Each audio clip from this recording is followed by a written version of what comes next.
Hari ini ada krisis kelaparan.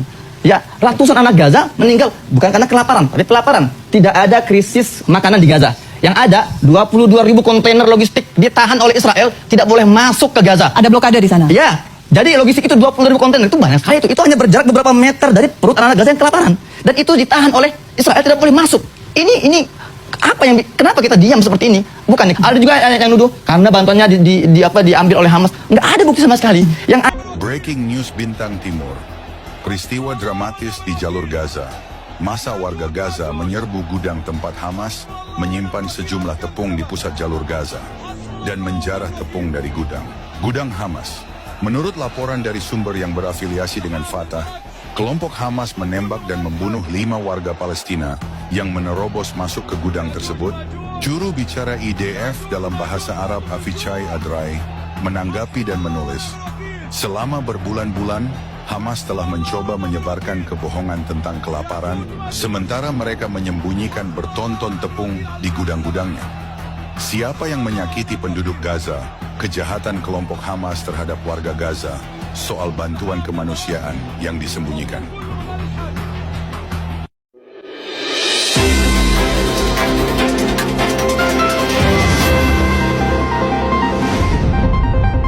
Breaking News Bintang Timur, Senin 4 Agustus 2025, Gaza, Hamas.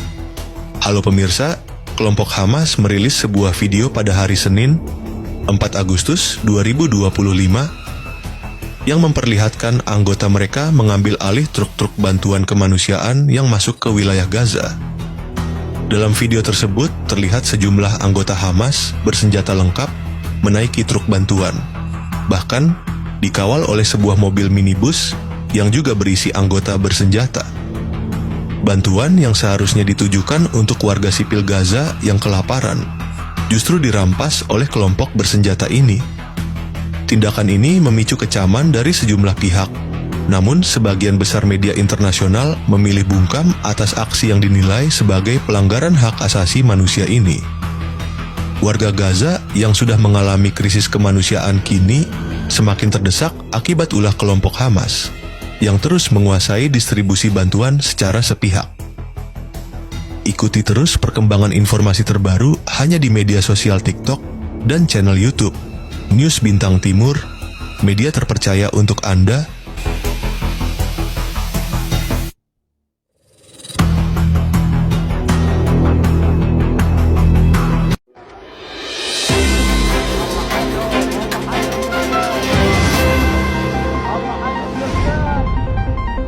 Breaking News Bintang Timur, Jumat 1 Agustus 2025, Gaza, Hamas. Halo pemirsa, kelompok Hamas kembali melakukan aksi pencurian terhadap truk bantuan kemanusiaan yang seharusnya ditujukan bagi warga sipil di wilayah utara jalur Gaza. Menurut laporan dari sumber lokal dan lembaga internasional, anggota kelompok Hamas dilaporkan mencegat dan merampas sejumlah truk bermuatan bahan pangan dan kebutuhan pokok yang sedang dalam perjalanan menuju kamp-kamp pengungsian. Tindakan ini kembali memicu kecaman dari komunitas internasional yang menilai Hamas telah menghalangi distribusi bantuan kepada warga sipil yang sangat membutuhkan di tengah konflik yang berkepanjangan. Ikuti terus perkembangan informasi terbaru hanya di media sosial TikTok dan YouTube channel News Bintang Timur, media terpercaya untuk Anda.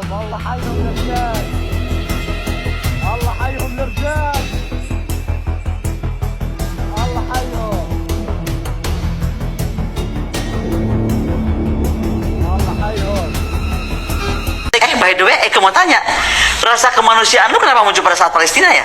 Kenapa nggak saat Rempang? Kenapa nggak saat Poso gitu? Kenapa nggak saat Ambon? Kenapa kalau Palestina lu tiba-tiba jadi pahlawan kesiangan? Itu my question gitu loh. Kenapa kalau Palestina tuh langsung kayaknya semua jadi pahlawan? Itu yang gua nggak terima, karena kalau kemanusiaan, gua lebih masuk Rempang. Lu tau nggak? Malah sekarang yang paling sibuk ngurusin Rempang tuh aneh banget tuh. Si kakek yang gue gak terlalu suka, Amin Rais. Tapi dia konsisten. Gue aja nggak konsisten. Jadi maksud aku, lu ngapain? Ya, salam sobat kasih, selamat berjumpa kembali. Seperti yang Bapak Ibu saksikan dalam cuplikan video di depan, dimana seringkali dan paling sering Muhammad Hussein Gaza menyerukan soal galang dana untuk bantuan warga Palestina. Tetapi Bapak Ibu juga menyaksikan apa yang terjadi di sana. Ternyata Hamas justru menimbun bantuan untuk digunakan membeli peralatan perang untuk memerangi warga Israel. Dan juga hadir Ibu Koni yang menyuarakan tentang bantahan dirinya dituduh tidak peduli terhadap rakyat Palestina. Namun jawaban Ibu Koni penuh dengan logika dan juga sangat masuk akal. Dan Bapak Ibu, kita langsung saja menyimak pidato penuh dan penyampaian secara penuh kepada kita semua apa yang terjadi di Israel yang tak pernah disampaikan di NKRI ini. Seperti apa? Saya ajak kita semua untuk menyimak video berikut ini. Leaders of history, just go one by one. Did anyone do this? Did they say, get out so we can come in? Of course not. So the truth has been turned on its head. Hamas, a genocidal terrorist organization whose charter calls for the murder of all Jews on the planet. This genocidal organization is given a pass. It's barely mentioned. While Israel, which does everything it can to get civilians out of harm's way, Israel is put in the dock. What a joke. You want to hear another one? Israel is accused of deliberately starving the people of Gaza when Israel is deliberately feeding the people of Gaza. Since the beginning of the war, Israel has let into Gaza more than 2 million tons of food and aid. That's 1 ton of aid for every man, woman, and child in Gaza. Nearly 3,000 calories per person per day. Some starvation policy. If there are Gazans who don't have enough food, it's because Hamas is stealing it. Hamas steals it, hoards it, and sells it at exorbitant prices to fight its war machine.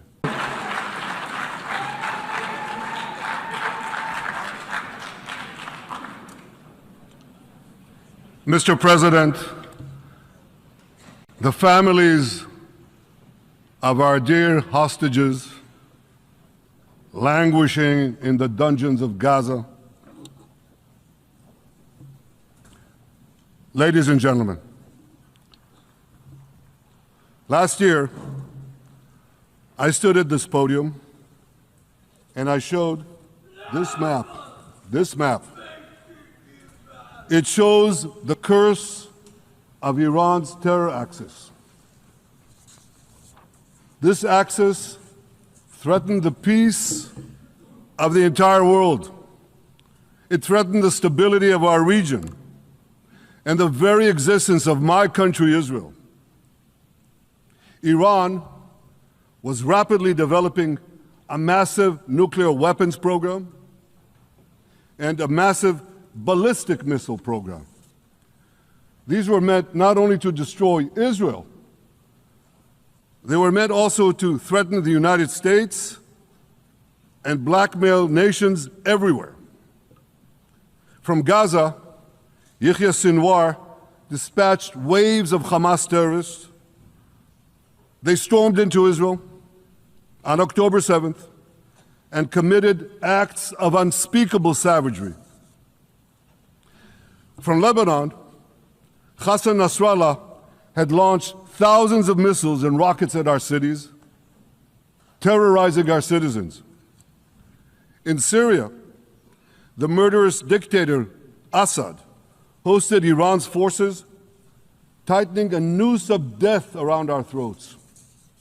In Yemen, the Houthis launched ballistic missiles at Israel while choking global trade at the mouth of the Red Sea. So what's happened over the past year?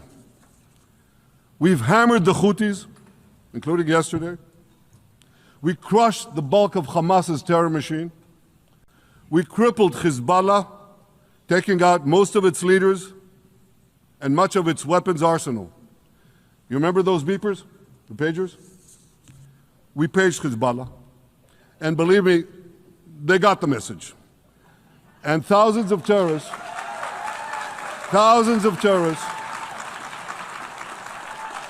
dropped to the ground. We destroyed Assad's armaments in Syria. We deterred Iran's Shiite militias in Iraq. And most importantly, and above anything else that I could say to you or that we did in this past year, in this past decade, we devastated Iran's atomic weapons and ballistic missiles programs.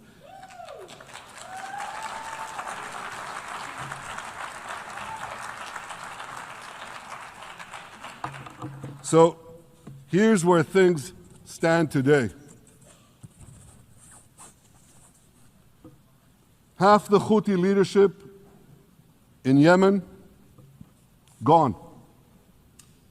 Yahya Sinwar in Gaza, gone. Hassan Nasrallah in Lebanon, gone. The Assad regime in Syria, gone. Those militias in Iraq, well, they're still deterred. And their leaders, if they attack Israel, will also be gone. And for Iran's top military commanders and its top atomic bomb scientists, well, they're gone too.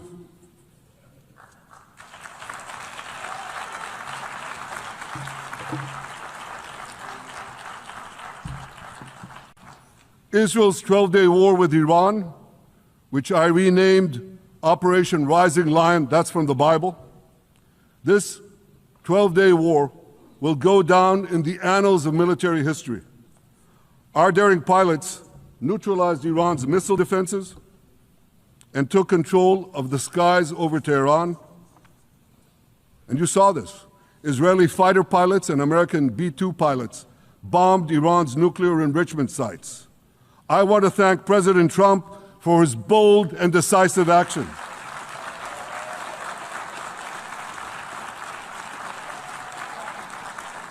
President Trump and I promised to prevent Iran from developing nuclear weapons, and we delivered on that promise.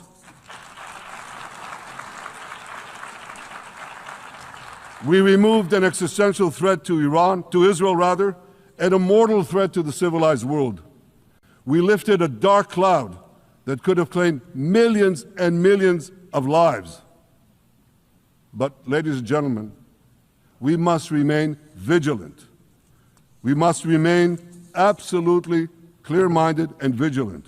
We must not allow Iran to rebuild its military nuclear capacities. Iran's stockpiles of enriched uranium, these stockpiles must be eliminated. And tomorrow, UN Security Council sanctions on Iran must be snapped back.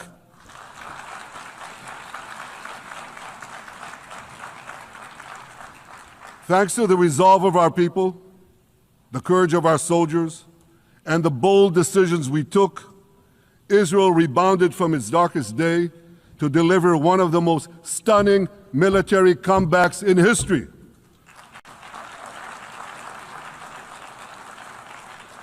But we're not done yet. The final remnants of Hamas are holed up in Gaza City. They vow to repeat the atrocities of October 7th again and again and again, no matter how diminished their forces. That is why Israel must finish the job. That is why we want to do so as fast as possible.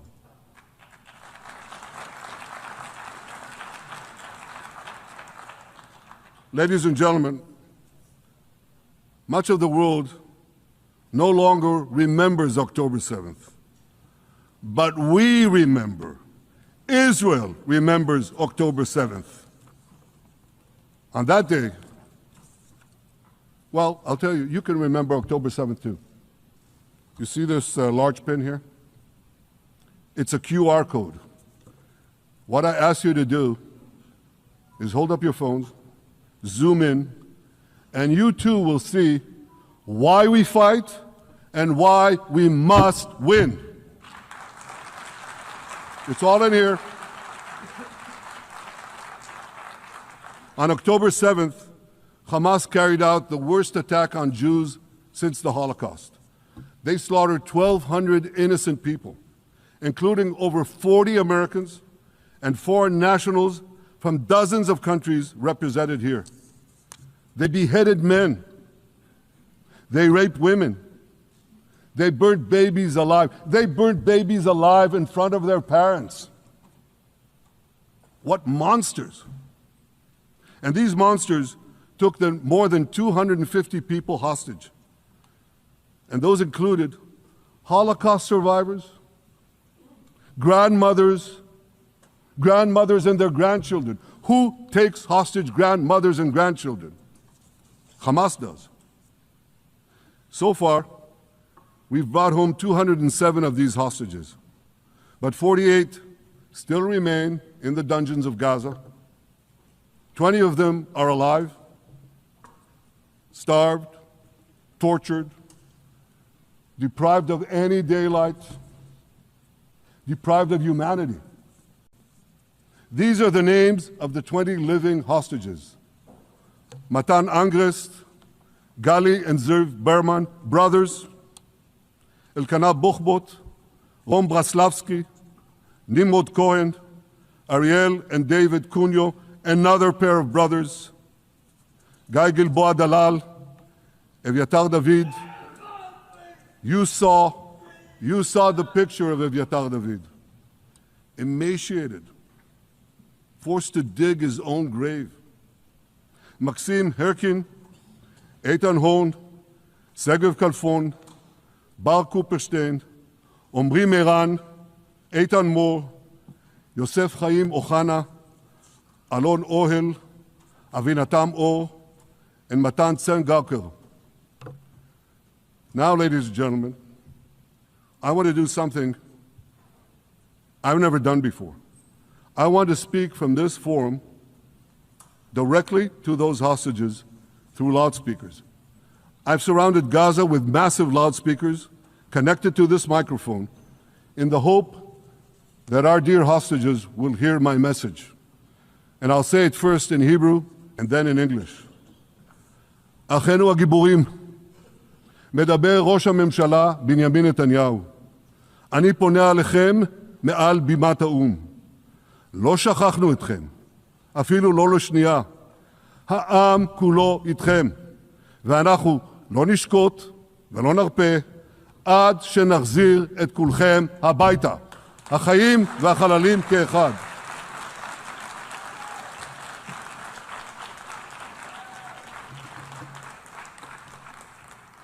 Our brave heroes. This is Prime Minister Netanyahu speaking to you live from the United Nations. We have not forgotten you, not even for a second. The people of Israel are with you. We will not falter and we will not rest until we bring all of you home.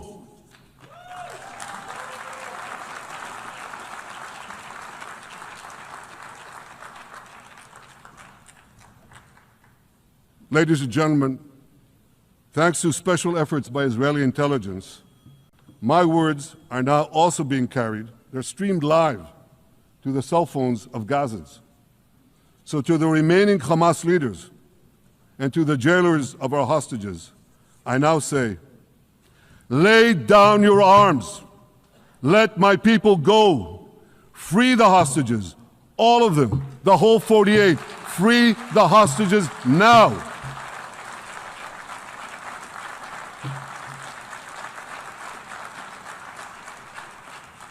If you do, you will live. If you don't, Israel will hunt you down. Ladies and gentlemen, if Hamas agrees to our demands, the war could end right now.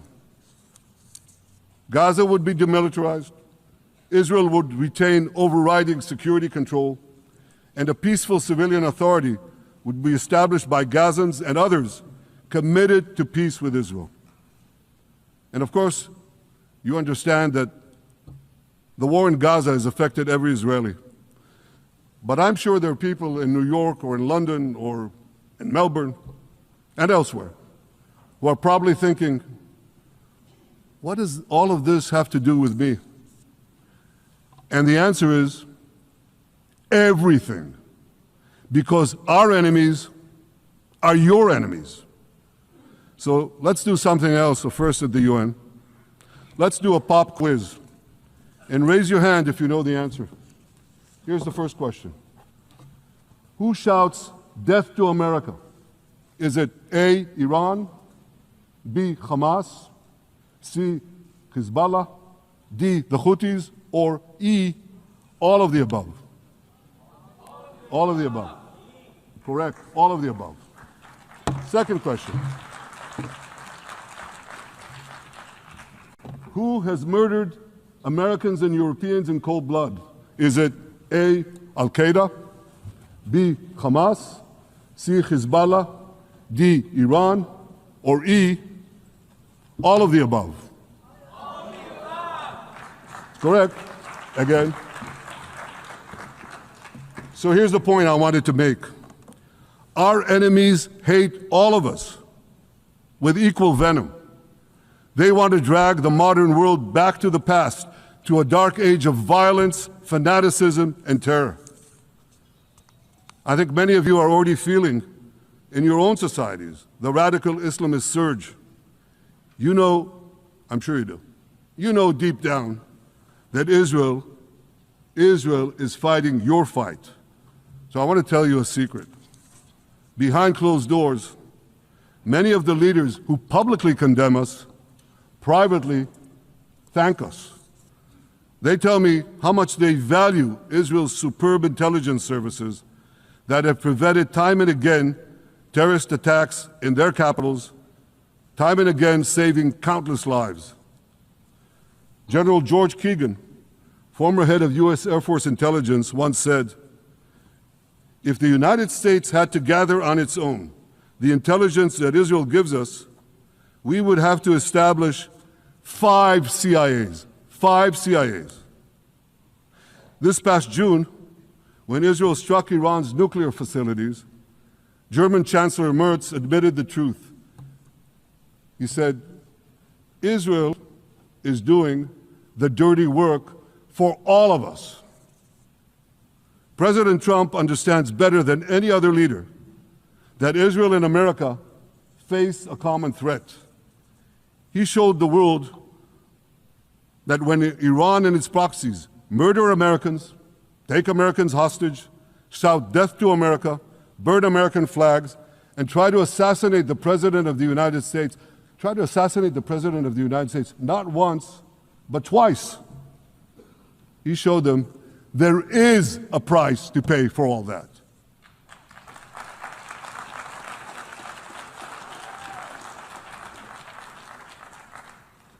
But regrettably, many leaders who are represented in this hall, they send a very different message. Sure, in the days immediately following October 7th, many of them supported Israel. But that support quickly evaporated when Israel did what any self-respecting nation would do in the wake of such a savage attack.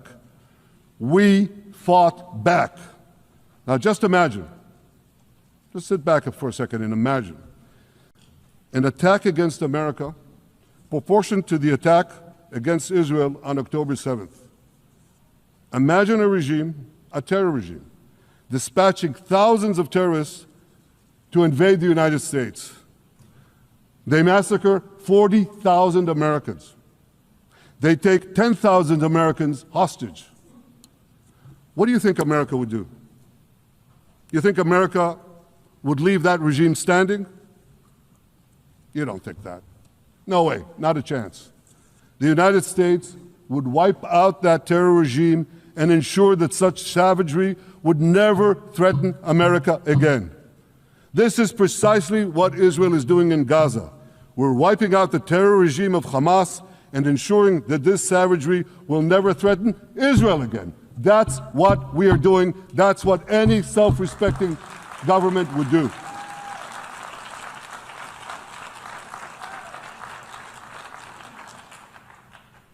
Yet, and it's a yet that I'm I'm sorry to say here. Yet over time, many world leaders buckled. They buckled under the pressure of a biased media, radical Islamist constituencies, and anti-Semitic mobs. There's a familiar saying, when the going gets tough, the tough get going. Well, for many countries here, when the going got tough, you caved. And here's the shameful result of that collapse. For much of the past 2 years, Israel has had to fight a seven-front war against barbarism, with many of your nations opposing us. Astoundingly, as we fight the terrorists who murdered many of your citizens, you are fighting us. You condemn us, you embargo us, and you wage political and legal warfare, it's called lawfare, against us. I say to the representatives of those nations, this is not an indictment of Israel. It's an indictment of you. It's an indictment of weak-kneed leaders who appease evil rather than support a nation whose brave soldiers guard you from the barbarians at the gate. They're already penetrating your gates. When will you learn? You can't appease your way out of jihad, and you won't escape the Islamist storm by sacrificing Israel. To overcome that storm, you have to stand with Israel. But that's not what you're doing. As the prophets of Israel foretold in the Bible, you've turned good into evil and evil into good. Now I want to drill down on this. Take the false charge of genocide. Israel is accused of deliberately targeting civilians. Ladies and gentlemen, the opposite is true. The head of urban warfare studies, Colonel John Spencer, he's perhaps the world's greatest expert on urban warfare. And he says, Israel is applying more measures to minimize civilian casualties than any military in history. And because we're doing that, the ratio of non-combatant to combatant casualties is less than 2 to 1 in Gaza. That's an astoundingly low ratio, lower than NATO's wars in Afghanistan and Iraq, especially when you consider that Gaza is one of the most densely populated urban areas on Earth. It has hundreds of miles of terror tunnels underground, and it has countless terror towers above ground, and thousands of terrorists embedded in the tunnels and in these towers in civilian areas. If you want to see what measures Israel takes to avoid civilian casualties in this war, just look at what we're doing now in Gaza City, the last Hamas stronghold, one of the 2 last strongholds. For 3 weeks, Israel dropped millions of leaflets, sent millions of text messages, and made countless phone calls urging civilians to leave Gaza City before our military moves in. At the same time, Hamas implants itself in mosques, schools, hospitals, apartment buildings, and tries to force those civilians not to leave, to stay in harm's way.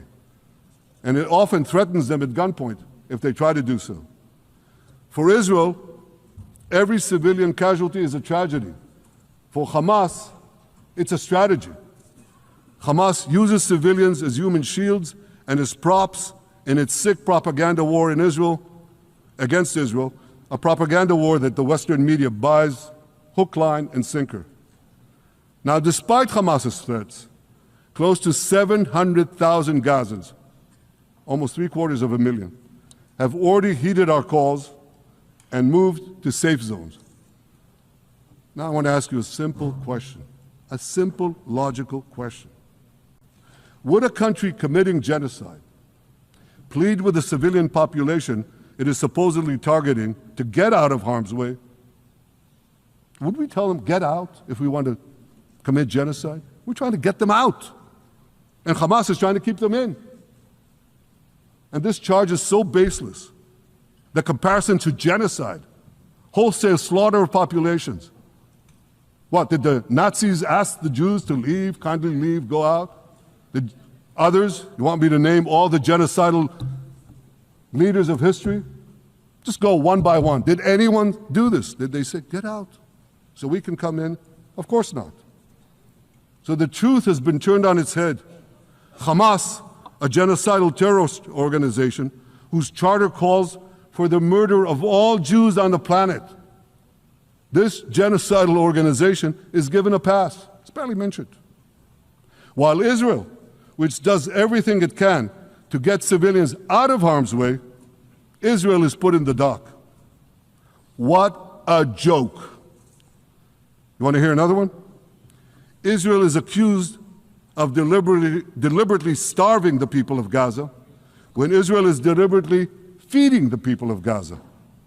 Since the beginning of the war, Israel has let into Gaza more than 2 million tons of food and aid. That's 1 ton of aid for every man, woman, and child in Gaza. Nearly 3,000 calories per person per day. Some starvation policy. If there are Gazans who don't have enough food, it's because Hamas is stealing it. Hamas steals it, hoards it, and sells it at exorbitant prices to fight its war machine. Last month, even the UN, not exactly a supporter of Israel. You're supposed to laugh, by the way. Last month, even the UN admitted that Hamas and other armed groups looted 85% of the trucks. That's why you have deprivation. Those who peddled the blood libels of genocide and starvation against Israel are no better than those who peddled blood libels against the Jews in the Middle Ages when they falsely accused us of poisoning wells, spreading plague, and using the blood of children to bake Passover matzahs. Anti-Semitism dies hard. In fact, it doesn't die at all. It just keeps coming back with its libelous lies, refurbished, regurgitated over and over again. And I want to tell you something else. These anti-Semitic lies, they have consequences.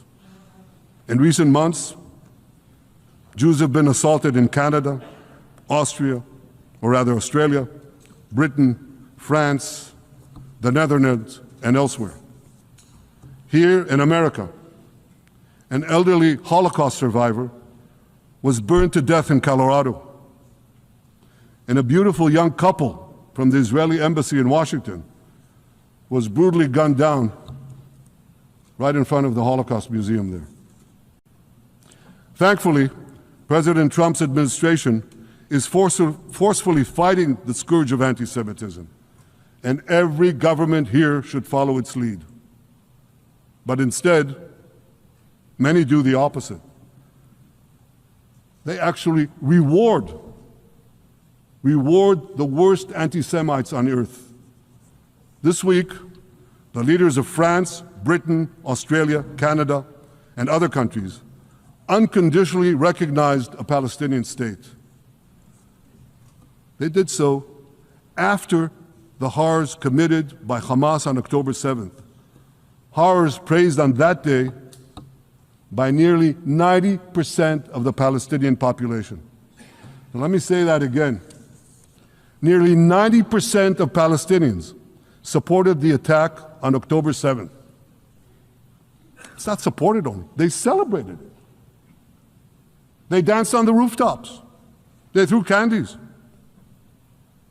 That's both in Gaza and in Judea, Samaria, the West Bank, as you call it.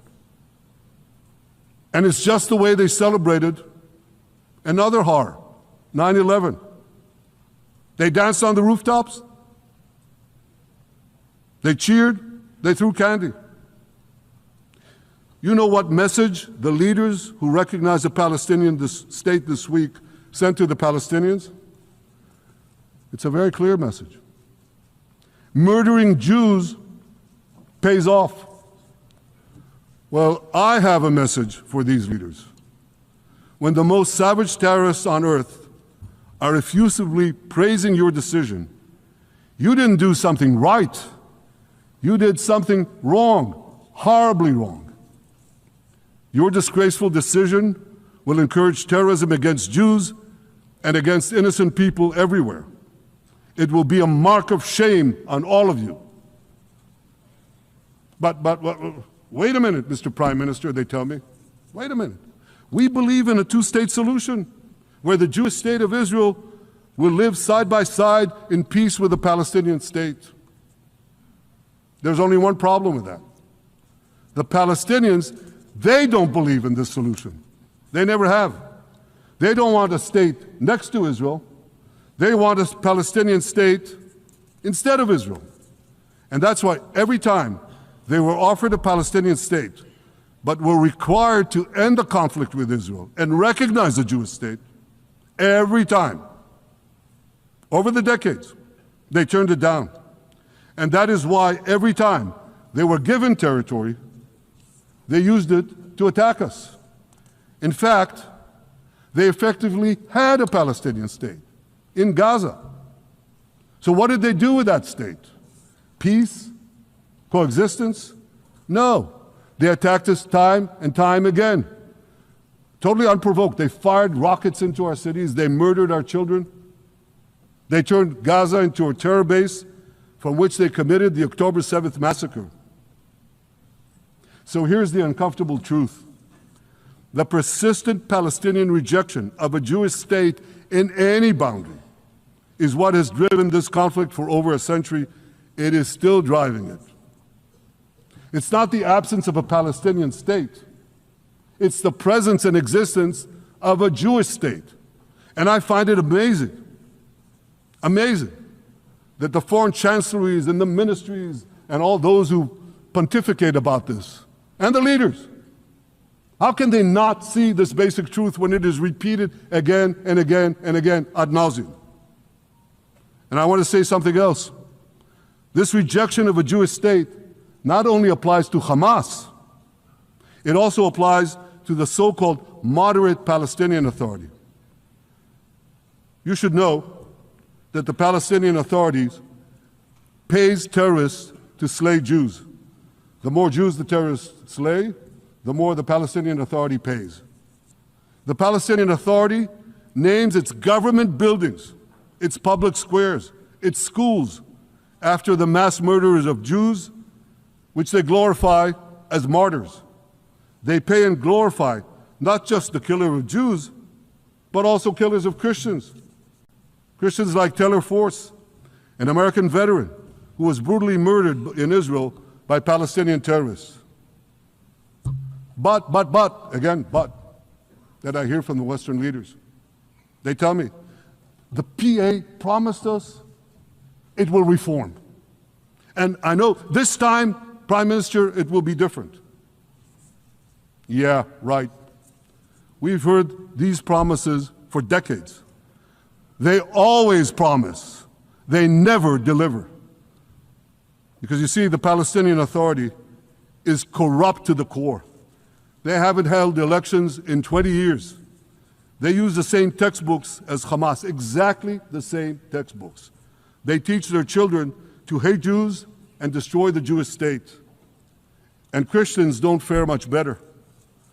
When Bethlehem, the birthplace of Jesus, was under Israeli control, 80% of its residents were Christians. But since the PA took control, that number has dwindled to under 20%. These are the people you want to give a state to? What you're doing is giving the ultimate reward to intolerant fanatics who perpetrated and supported the October 7th massacre. Giving the Palestinians a state 1 mile from Jerusalem after October 7th is like giving Al-Qaeda a state 1 mile from New York City after September 11th. This is sheer madness. It's insane, and we won't do it.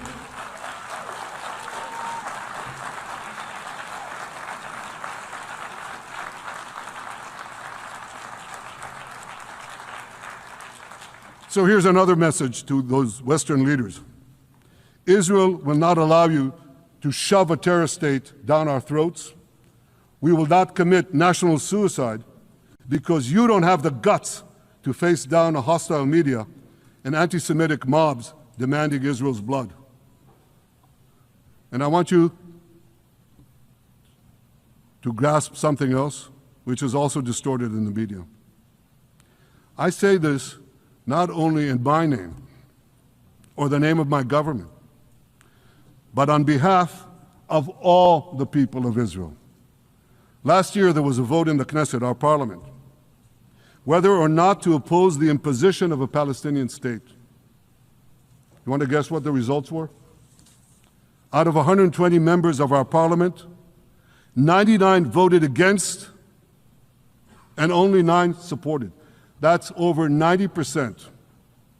It's not a fringe group. It's not the prime minister who himself is extreme or he's held hostage by extreme parties to his right. It's over 90% of Israelis. My opposition to a Palestinian state is not simply my policies or my government's policy. It's the policy of the state and people of the state of Israel.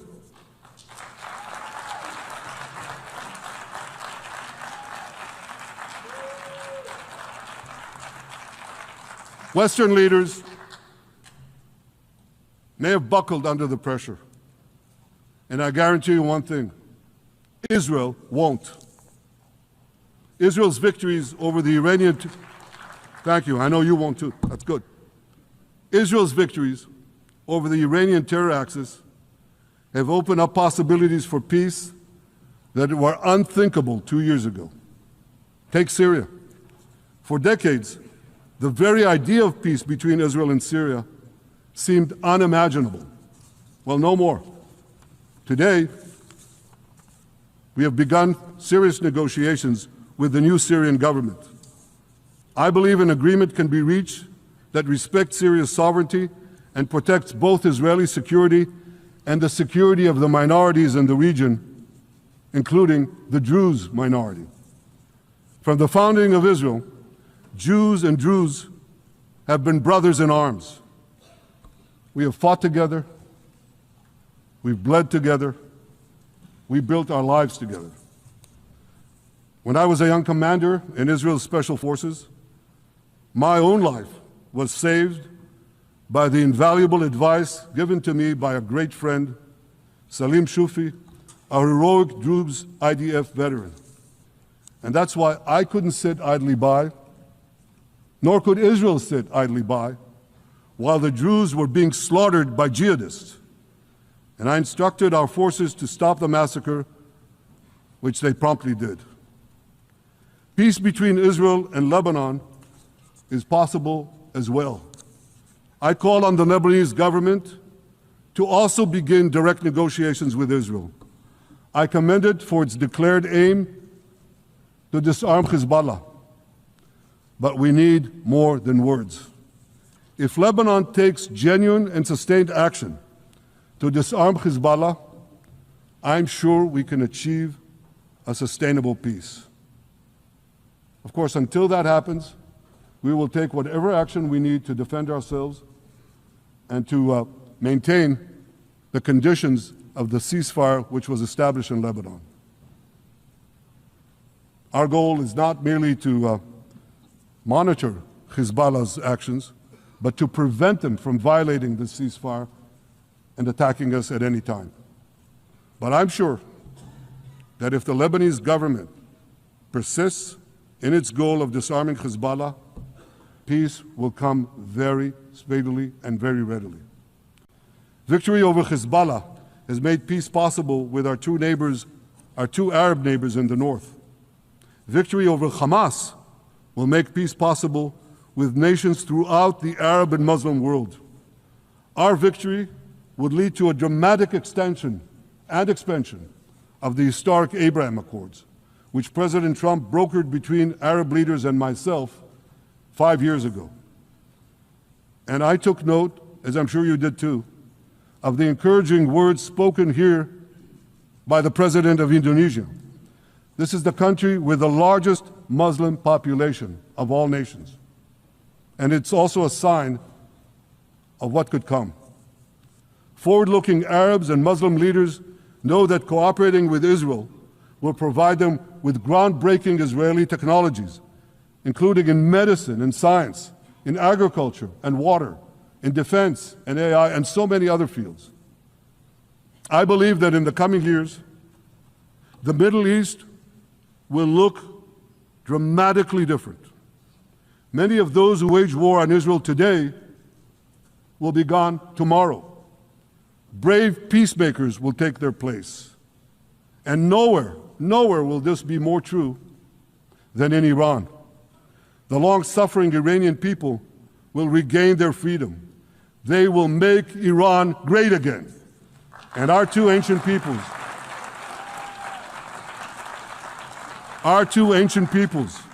the people of Israel and the people of Iran, will restore a friendship that will benefit the entire world. Ladies and gentlemen, the horrors that happened on one dark day, October 7th, those horrors happened countless times during the centuries of my people's exiles among the nations. Jewish blood was cheap. Jews were killed with impunity. We had to beg others to defend us. The rise of Israel did not mean that the attempts to destroy us would end. It meant that we could fight back against those attempts. And that is exactly what Israel has done since October 7th. Our sons and daughters fought like lions. Our brave soldiers donned their uniforms and rushed into battle. They were armed with the dreams of the 100 generations of Jews who came before them. The dream of living as a free people in the land of Israel, our beloved homeland for more than 3,000 years. The dreams of living in our own independent state. The dream of having an army to defend ourselves. And the dream of being a light unto the nations, a beacon of progress, ingenuity, innovation, for the benefit of all humanity. On October 7th, the enemies of Israel tried to extinguish that light. 2 years later, the resolve of Israel and the strength of Israel burned brighter than ever. With God's help, that strength and that resolve would lead us to a speedy victory and to a brilliant future of prosperity and peace.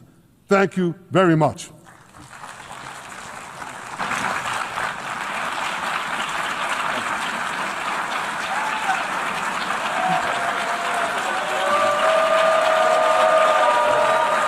On behalf of the Assembly, I wish to thank the Prime Minister of the State of Israel. Ya sobatku, Bapak Ibu terkasih dalam Tuhan Yesus, tak terasa kita sudah berada di penghujung video. Semoga Bapak Ibu semua berkenan menyimak pidato full Bapak Benyamin Netanyahu, agar kiranya Bapak Ibu bisa mengetahui fakta di luar sana yang tentunya disampaikan secara real oleh Bapak Benyamin Netanyahu. Semoga Bapak Ibu berkenan untuk share video ini sebanyak-banyaknya biar semakin banyak orang-orang percaya dan secara khususnya semua orang Indonesia bisa paham tentang fakta yang terjadi di sana. Terlebih khususnya Muhammad Hussein Gaza seringkali menyerukan dan mengumpulkan donasi untuk disalurkan ke Gaza, Palestina. Kita semua cinta kemanusiaan, kita punya hati nurani terhadap sesama kita, tetapi kalau tindakan Hamas menimbun bantuan untuk membeli bantuan senjata memerangi Israel, tentu saja ini adalah hal yang buruk atau tidak sesuai dengan apa yang diserukan oleh Muhammad Hussein Gaza. Ya, kita berdoa saja semoga kiranya konflik di Palestina sana dan juga Israel boleh cepat berlalu, biarkan mereka boleh hidup berdampingan dengan penuh kedamaian meskipun mereka berbeda. Demikian video ini kiranya bermanfaat. Tuhan Yesus memberkati dan sampai jumpa.